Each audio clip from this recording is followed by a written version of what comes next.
Assalamualaikum warahmatullahi wabarakatuh.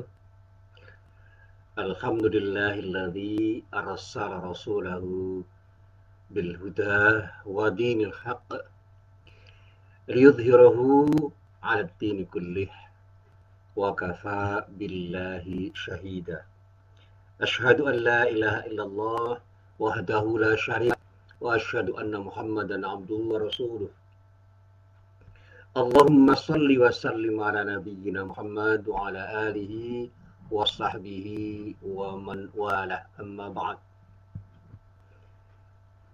Para jamaah yang dirahmati Allah, alhamdulillah kita ucapkan puji syukur kita kehadirat Allah Subhanahu wa taala yang telah memberikan kenikmatan yang tidak terhingga kepada diri kita. Kita berharap mudah-mudahan kita senantiasa bisa mensyukuri semua kenikmatan yang telah diberikan oleh Allah kepada diri kita, dan pada saatnya mudah-mudahan Allah juga akan selalu berkenan memberikan tambahan kenikmatan kepada diri kita, baik tambahan-tambahan kenikmatan yang berupa kenikmatan yang bersifat jasmani maupun kenikmatan yang bersifat ruhani. Para jamaah yang dirahmati Allah, sekali lagi saya akan menyampaikan satu yang sedikit banyak membuat kita ini lalai dari apa yang seharusnya kita lakukan. Sehingga karena kita lalai, akhirnya kita banyak melakukan kesalahan. Di dalam mengarungi hidup ini, langkah-langkah kita menjadi langkah-langkah yang tidak benar, dan padanya kita akan menjadi orang yang banyak melakukan kesalahan di dalam hidup ini, dan karena kesalahan itu kemudian kita mendapatkan dosa sebagai akibat dari kesalahan yang kita lakukan. Dan ketika kita tidak segera sadar dengan memohon ampun kepada Allah, menyadari kesalahan kita dan tidak mengulangi lagi kesalahan kita, lalu mencoba untuk selalu menjadi orang yang berjalan lurus, boleh jadi kita tidak akan menjadi orang yang bersih dari kotoran-kotoran hati dikarenakan dosa-dosa yang melekat pada diri kita. Para jamaah yang dirahmati Allah, sebelumnya saya ucapkan terima kasih kepada teman saya, Mr. Mujahid. Assalamualaikum. Good morning. Good morning, my friend. Ini teman saya, saudara saya yang berasal dari Bangladesh, yang datang di Indonesia bersama istri dan anaknya. Dia sekarang sedang menyelesaikan program doktor di Universitas Muhammadiyah Yogyakarta. Istrinya sedang menyelesaikan program magister di Universitas Muhammadiyah Yogyakarta di international class, dan ada anaknya yang juga dibawa. Madin, good morning, Mr. Mujahid. Assalamualaikum. Ya, I have to say in English before. In this life, it turns out there are still many people who are not aware that they have neglected to use the pleasure of God, that they should optimize their use so that they are truly saved from the punishment of God and even get a great gift for it. Ya. Di dalam kehidupan ini ternyata masih banyak orang yang tidak sadar bahwa dirinya telah lalai untuk menggunakan kenikmatan Allah yang seharusnya mereka optimalkan penggunaannya agar mereka benar-benar selamat dari azab Allah dan bahkan mendapatkan karunia yang besar karena menggunakan kenikmatan Allah itu sesuai dengan apa yang seharusnya mereka lakukan. Nah, mari kita coba untuk berbincang-bincang bersama-sama mengaji pada hari ini. Saya ingin mengutip sebuah ayat yang terdapat di dalam surah Al-A'raf, tepatnya pada ayat 179. Di dalam ayat itu Allah mengingatkan pada diri kita dengan firman-Nya, A'udzubillahi minasyaitonirrajim. walaqad adara'na li jahannama katsiran minal jinni wal ins lahum qulubun la yafqahuna biha wa lahum a'yunun la yubsiruna biha wa lahum adhanun la yasma'una biha ulaika kal an'am bal hum adall ulaika humul ghafilun. Nah, ini ayat yang seringkali saya baca untuk mengingatkan diri saya sendiri dan para jamaah semua. Di dalam ayat ini Allah menyatakan dan sesungguhnya kami jadikan untuk isi neraka jahanam kebanyakan dari jin dan manusia. Mereka memang mempunyai hati, tetapi tidak dipergunakan untuk memahami ayat-ayat Allah, dan mereka punya mata tetapi tidak digunakan matanya untuk melihat tanda-tanda kebesaran atau kekuasaan Allah, dan mereka pun punya telinga tetapi tidak digunakan untuk mendengar ayat-ayat Allah. Nah, mereka itu oleh Allah disebut seperti binatang ternak, bahkan mereka bisa lebih sesat lagi dibandingkan binatang ternak. Nah, mereka itulah yang oleh Allah disebut sebagai orang-orang yang lalai, yang disebut dalam ayat ini dengan kata-kata al-ghafilun. Ya, baik. Nah, ini yang dulu pernah saya sampaikan ya, dalam perbincangan saya dengan teman-teman saya, ya, mahasiswa asing di Universitas Muhammadiyah Yogyakarta, ya, termasuk Mr. Abu Jahid dan juga Mr. Abdul Qayyum itu dari Rusia. Abu Jahid itu dari Bangladesh, kemudian Abdul Qayyum dari Rusia, sekarang udah pulang. Dan ada Mr. Said ini dari Gambia, Afrika. Saya katakan, and indeed, we wait for the content of Jahannam, most of the jinn and men. They have heart, but they are not used to understand. And they have eyes, but they are not used to see. And they have ears. They have ears, but they don't used to hear. They are like castle, even they are even most astray. Yeah. Allah said uh, in this ayah,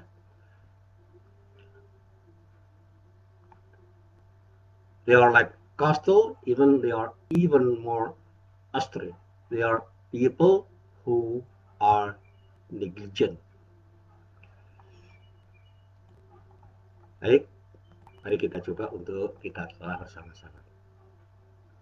Ya, saya katakan bahwa ayat ini menjadi penjelasan kenapa seseorang itu tidak mendapatkan petunjuk dan kenapa yang lain justru disesatkan oleh Allah, padahal ada sesuatu yang sudah dipetunjukkan oleh Allah. Jadi hidayah itu sudah ada. Al-Quran itu berfungsi sebagai sesuatu yang menunjukkan ke arah yang benar. Bahkan hanya ayat-ayat Allah yang disebut ayat kauniyah itu yang ketika mereka mau memahami ayat-ayat kauniyah itu akan bisa menunjukkan kepada diri mereka agar mereka itu berjalan di jalan yang lurus selaras dengan apa yang telah dituntunkan, difirmankan, diwahyukan oleh Allah Subhanahu wa taala.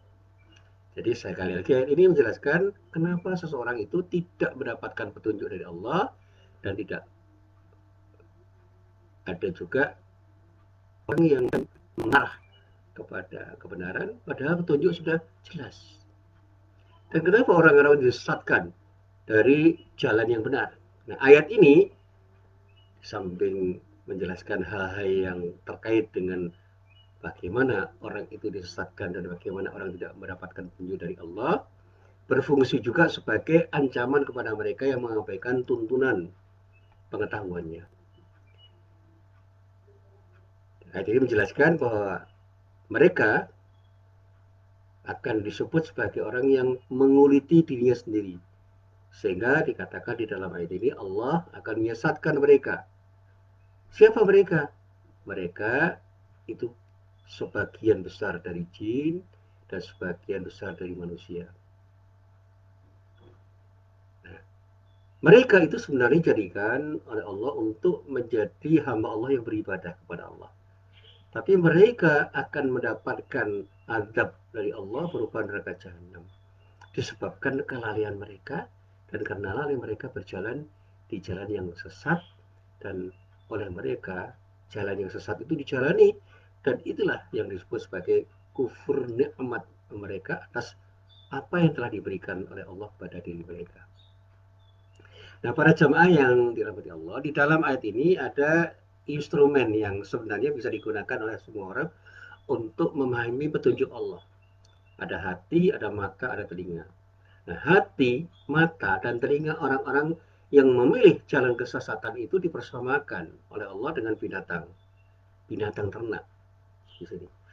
Nah, kenapa? Karena binatang ternak itu tidak dapat menganalogikan apa yang dia dengar dan dia lihat dengan sesuatu yang lain. Binatang-binatang itu tidak punya daya abstraksi.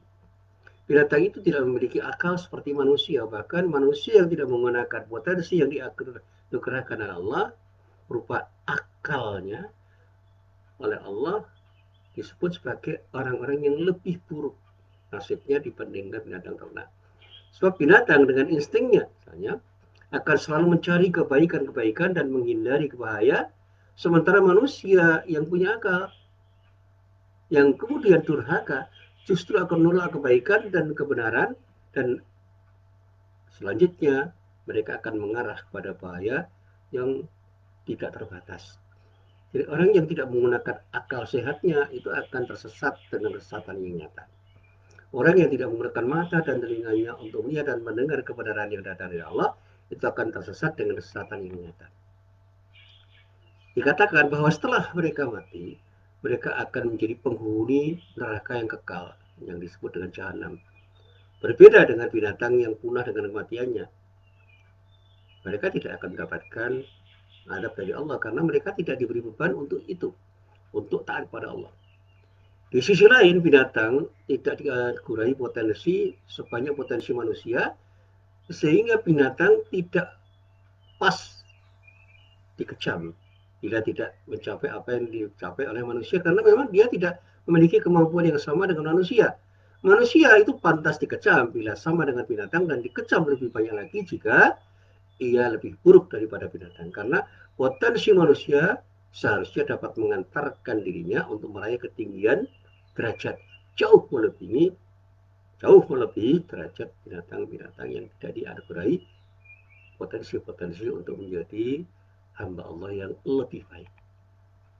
Nah, para jamaah yang dirahmati Allah, di dalam ayat ini ada kata-kata al-ghafilun yang terambil dari kata ghaflah, yaitu lalai tidak mengetahui atau menyadari apa yang seharusnya diketahui dan disadari. Dikatakan oleh para ahli tafsir bahwa keimanan dan petunjuk Allah itu sudah sedemikian jelas, apalagi bagi orang-orang yang punya pengetahuan. Tetapi kalau mereka tidak memanfaatkan pengetahuan yang mereka miliki, maka mereka dinyatakan oleh Allah bagaikan orang yang tidak mengetahui atau tidak menyadari bahwa mereka memiliki potensi atau alat untuk meraih kebahagiaan yang seharusnya mereka raih itu. Inilah yang disebut dengan ghaflah, kelalaian yang luar biasa yang akan menjerumuskan manusia menjadi orang-orang yang nantinya akan menghuni neraka jahanam selama-lamanya. Naudzubillah min dzalik. Nah, para jamaah yang dirahmati Allah, selanjutnya dinyatakan oleh para tafsir bahwa penjelasan manusia sebagai pemelihara keseimbangan lingkungan. Manusia adalah makhluk yang paling sempurna di antara makhluk-makhluk ciptaan Allah yang lain. Jadi kalau ada penjelasan yang clear, yang betul-betul jelas, ceto welo-welo dalam bahasa Jawa, bahwa manusia itu berpotensi untuk menjadi pemelihara keseimbangan, termasuk keseimbangan lingkungan. Artinya manusia itu adalah makhluk yang paling sempurna di antara makhluk-makhluk ciptaan Allah yang lain dibandingkan makhluk-makhluk Allah yang lain.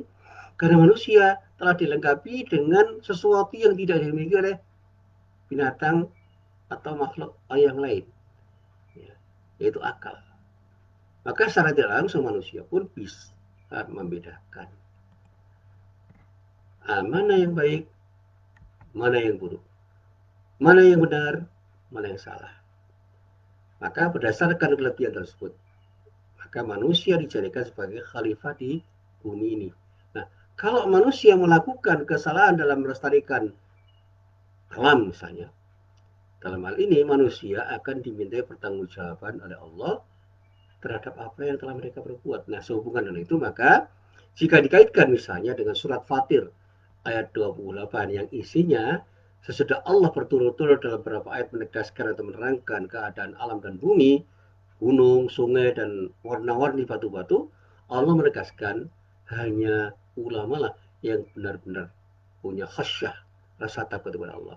Yang dimaksud dengan ulama di dalam ayat ini adalah orang-orang yang mengetahui, memahami, atau menyadari kebesaran dan kekuasaan Allah. Sebagaimana yang nanti bisa kita lacak di dalam surat Fatir ayat 28 dinyatakan di dalam ayat itu, a'udzubillahi minasyaitonirrajim wa minan nasi wad-dawabbi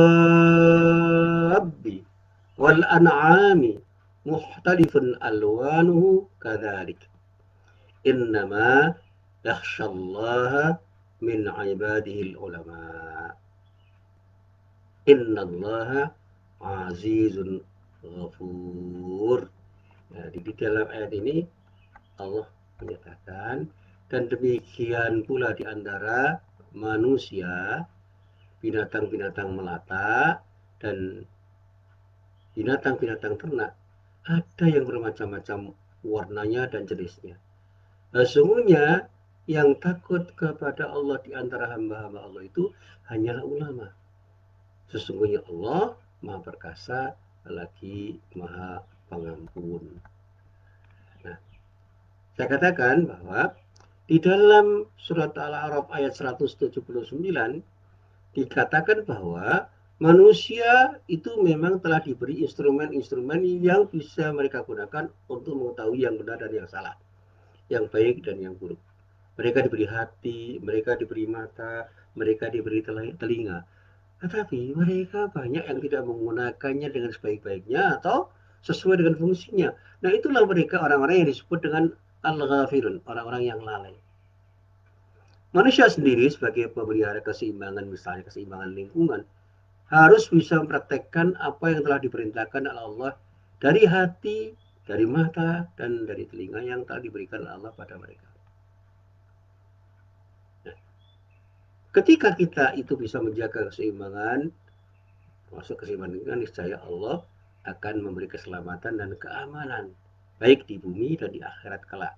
Artinya apa? Instrumen itu, instrumen yang diberikan Allah berupa hati, mata, dan telinga itu kalau digunakan dengan sebaik-baiknya, insya Allah akan mengakibatkan kita selamat dari adab Allah dan bahkan akan mendapatkan surga yang dijanjikan oleh Allah pada diri kita. Nah, di dalam ayat 179 surat Al-A'raf ini dinyatakan bahwa orang itu harus berhati-hati. Karena apa? Orang itu punya hati, tetapi banyak yang tidak mengerti. Dikatakan di sini, dan sesungguhnya telah kami sediakan untuk mereka jahanam, banyak dari jin dan manusia. Mereka punya hati, tetapi tidak mereka gunakan untuk memahami ayat-ayat Allah. Mereka punya telinga, tetapi tidak mereka gunakan untuk memahami ayat-ayat Allah dengan cara melihat sesuatu yang bisa mereka cerap untuk menjadi pelajaran bagi mereka. Dan mereka punya telinga, tetapi telinganya tidak digunakan untuk mendengar ayat-ayat Allah. Nah, di dalam kejelasan para ahli tafsir, kita bisa memahami ada perkataan hati yang disebut qalb. Dan qalb ini samanya qulub, baik dalam bahasa Arab yang disebut dengan bahasa Al-Quran atau di dalam bahasa kita sendiri, punya dua makna. Yang pertama, hati sebagai bagian dari badan manusia yang terletak di dalam kurungan dadanya, itulah yang disebut hati sebagai benda atau bagian tubuh yang bersifat fisik.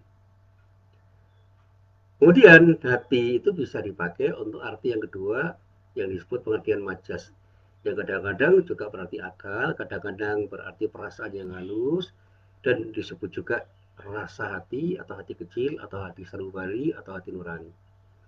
Nah, kata para ulama sebenarnya di dalam tubuh manusia lahir batin, di dalam jiwa dan badan manusia itu ada potensi-potensi yang oleh Allah diberikan pada mereka untuk berpikir.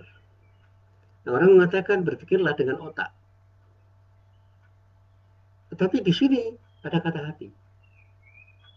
Nah, maka kalimat hati itu seharusnya kita pahami sebagai alat untuk merenung dari hasil cerapan yang bisa kita cerap dari otak kita.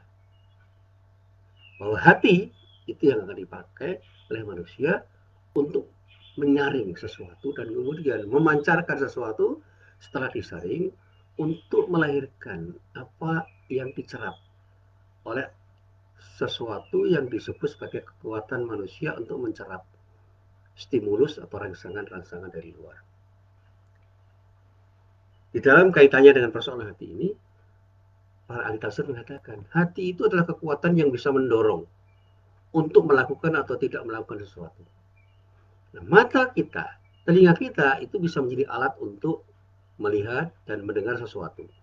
Pada saatnya kita ini diminta untuk berpikir, merenungkan apa yang telah kita cerap dari mata dan telinga kita itu, kemudian untuk kita ekspresikan setelah kita olah sedemikian rupa di dalam hati kita, di dalam tindakan-tindakan yang nyata.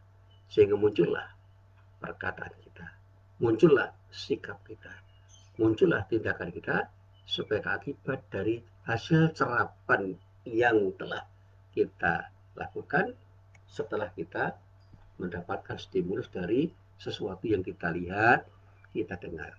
Dan bahkan ketika kita membaca buku, membaca riadas, ketika kita mendengar sesuatu, kita diminta untuk merenungkan apa yang kita dengar dan kita lihat itu. Kemudian mengolah dengan olahan yang benar, sehingga setelah kita olah kemudian kita munculkan, kita wujudkan, kita ekspresikan di dalam tindakan yang nyata. Jadi inilah yang sepertinya harus dilakukan oleh manusia. Nah, ayat ini mengingatkan kepada kita bahwa manusia adalah makhluk yang oleh Allah diberi hati. Maka mereka adalah orang-orang yang sesungguhnya diberi piranti untuk berpikir.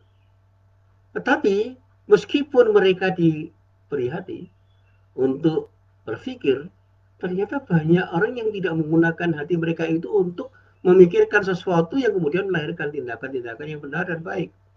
Mereka dengan kelalaiannya justru akan menjadi penghuni neraka jahanam. Kapan mereka akan menjadi penghuni neraka jahanam? Nanti setelah mereka itu berbuat sesuatu yang tidak seharusnya mereka lakukan. Sehingga di dalam kajian tafsir dikatakan kalau hati manusia itu tidak digunakan untuk memahami, untuk berpikir, untuk merenung, atau untuk mencerap stimulus yang ada dari luar diri kita, yang dalam bahasa sederhana untuk memahami ayat-ayat Allah baik yang tertulis di dalam Al-Quran ataupun yang terhampar di alam semesta, boleh jadi nanti kita itu akan menjadi penghuni neraka karena kelalaian kita. Nah, di dalam ayat ini ada kata-kata yafqahun terkait dengan apa yang kita tampilkan setelah kita berpikir. Yafqahun artinya mereka berpikir, mereka paham. Nah, para ahli bahasa mengatakan orang yang berpikir, orang yang paham itu adalah orang yang dapat melihat yang tersirat di belakang yang tersurat. Melihat barang nyata yang tidak tampak. Barang nyata, tapi tidak tampak. Artinya apa? Barang itu ada, nyata ada, tapi tidak tampak dengan mata kepala, tidak terdengar oleh telinga kita. Tetapi hasil perenungan kita itu membuat kita itu paham sesuatu yang ada di balik sesuatu yang tampak di mata dan terdengar oleh telinga kita. Jadi pada ayat ini didahulukan menyebut hati dan punya pemahaman dengan hati dibanding menyebut mata dan melihat dengan mata. Dan juga telinga dan mendengar dengan telinga. Para ulama mengatakan di dalam kitab tafsirnya sebab mata dan telinga itu adalah panca indera yang menjadi bagian dari potensi yang diberikan oleh Allah untuk mencerap sesuatu, melihat dan mendengar sesuatu. Apa yang kita lihat oleh mata kita dan apa yang kita dengar dengan telinga kita itu akan diolah oleh hati dan kemudian dipertimbangkan untuk kemudian diolah menjadi sesuatu yang akan menjadi bagian dari sikap dan perilaku kita. Dan pada saatnya orang-orang yang bisa menggunakan hatinya dengan baik dan benar akan menghasilkan olahan-olahan yang benar dan akan mewujud menjadi tindakan-tindakan yang benar. Dan sekali lagi di dalam ayat ini Allah mendahulukan menyebut jin dan manusia. Sebagaimana yang telah kita ketahui dalam beberapa ayat, ya. Jin adalah makhluk halus yang tidak dapat diketahui oleh panca indera manusia. Mungkin sekali disebut karena mereka lah yang lebih besar punya sifat-sifat yang disebutkan oleh Allah di dalam ayat itu. Yaitu apa? Kelalaian dan tidak ada pengertian yang bisa mereka pahami dari mata dan telinga yang telah diberikan oleh Allah pada mereka. Sehingga ketika kita bicara setan, setan yang diwakili Adam itu adalah golongan jin. Sebab satu asalnya yaitu dari nyala api. Jadi jin yang mewakili perilaku setan itu disebut iblis yang pada saat itu berhasil menggoda Adam karena jin tidak menggunakan hatinya pada saat itu untuk taat kepada Allah. Sehingga mereka ketika diminta untuk bersujud dan diwakili oleh iblis enggan. Ada keinginan untuk bersujud karena mereka merasa lebih hebat dibandingkan Adam yang tercipta dari tanah. Mereka katakan kami ini tercipta dari api, sementara Adam tercipta dari tanah. Kenapa kami harus bersujud kepada manusia yang tercipta dari tanah? Kami seharusnya yang dihormati oleh Adam. Nah, dikatakan di dalam bahasa Al-Quran, wa khalaqal janna min marijin min nar. Dan Allah menciptakan jin dari nyala api. Ayat ini menerangkan bahwa semua makhluk atau jin itu diciptakan dari api. Sementara juga manusia diciptakan dari tanah. Dan sesungguhnya mereka itu diberi hati. Artinya alat untuk berpikir. Diberi mata dan telinga oleh Allah. Tentu saja hati, mata, dan telinga jin itu menurut keadaannya pula yang kita tidak tahu bagaimana wujudnya seharusnya digunakan oleh jin untuk mengetahui yang benar dan yang salah. Sehingga mereka seharusnya berjalan di jalan yang benar. Tetapi ternyata mereka banyak yang tidak mampu untuk menggunakan hati, mata, dan telinga mereka untuk menjadi makhluk Allah yang berjalan di jalan yang benar. Di kalangan mereka banyak yang tahu bagaimana seharusnya berbuat sesuatu yang baik dan benar, tetapi mereka tidak menggunakannya. Hati yang diberikan oleh Allah tidak digunakan untuk mengerti. Mata tidak digunakan untuk melihat. Telinga tidak digunakan untuk mendengar. Artinya mereka tidak berpikir untuk mencari mana yang benar, mana yang bersih, mana yang salah, mana yang baik, mana yang kotor. Mereka akhirnya keluar dari kebenaran yang datang dari Allah. Mereka bergelut dan bergelimang dosa dengan kecerobohan mereka. Mereka menjadi orang-orang atau hamba Allah yang hina karena mereka zalim. Mereka itu menjadi orang yang disebut al-ghafilun karena tidak berhasil menegakkan kebenaran keadilan di dunia ini karena tidak menggunakan hati, mata, dan telinga mereka. Jin itu disebut lebih dulu karena lebih banyak jin menurut para ulama yang tersesat. Tetapi manusia itu disebut juga karena manusia juga punya potensi untuk keluar dari kebenaran. Disinilah para jamaah yang dirahmati Allah. Kalau kita merenung kembali apa yang kita baca dari ayat 179 dari surat yang tadi saya baca, yaitu surat Al-A'raf, simpulan pentingnya adalah kita ini sebenarnya punya peluang untuk menjadi orang yang terbaik. Siapapun orangnya. Kalau kita bisa menggunakan hati, mata, dan telinga kita dengan benar. Oleh karena itu sekali lagi mari kita segera berbenah diri agar diri kita tidak mendapatkan azab dari Allah karena kelalaian kita dengan berupaya untuk mengoptimalkan sikap syukur kita di dalam menggunakan hati atau pikiran kita, mata kita, telinga kita untuk memahami ayat-ayat Allah. Sehingga dengan cara yang benar di dalam memahami ayat Allah, kita akan menjadi orang yang benar-benar bisa beribadah kepada Allah, sehingga Allah berkenan untuk memberikan kenikmatan-kenikmatan yang telah diberikan oleh Allah pada diri kita, dan bahkan akan memberi kenikmatan yang lebih daripada apa yang telah diberikan, memberikan sesuatu yang terbaik pada diri kita, sehingga kita akan menjadi orang-orang yang selamat di dalam hidup kita di dunia, dan insya Allah akan menjadi orang yang selamat di dalam hidup kita di akhirat. Di dunia wal akhirah kita akan menjadi orang yang selamat. Insya Allah kalau kita benar-benar bisa menggunakan potensi-potensi diri kita yang telah diberikan oleh Allah, yang disebut di dalam ayat itu dengan hati, mata, dan telinga. Inilah apa yang bisa saya sampaikan pada pagi hari ini. Mudah-mudahan bermanfaat. Sekali lagi mari kita gunakan hati kita gunakan mata kita gunakan telinga kita untuk memahami ayat-ayat Allah, dan mari kita ekspresikan seluruh pemahaman yang telah kita miliki itu menjadi sikap dan perilaku kita yang selaras dengan apa yang telah dituntun dengan Allah, sehingga insya Allah kita akan mendapatkan surga yang telah dijanjikan oleh Allah kepada orang-orang yang bertakwa. Wassalamualaikum warahmatullahi wabarakatuh.